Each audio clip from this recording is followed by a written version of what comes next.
मरगुबाई, तुझा राग लय वाईट. तुझ्याच्यानं काय बी सैन होत नाही.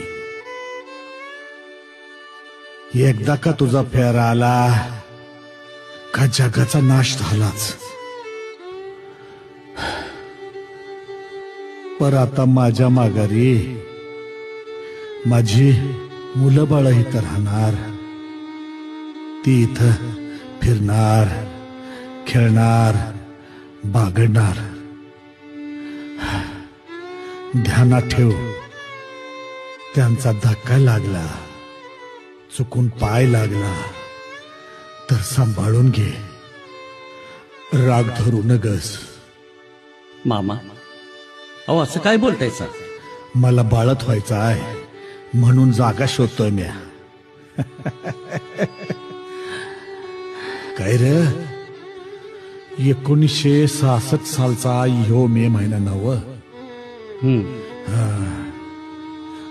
बापू. जी मामा. मी आता निंगापूरला जातोय. तेव्हा माझ्या माघारी इथलं समजच तुम्ही सांभाळायचं. होय मामा, तुम्ही काय बी काळजी करू नका सा. आणि तो सुकाळीचा दादू कुठं आहे रे? मी इथंच आहे मामा. निंगापूरला गेला नाही? चूक झाली मामा.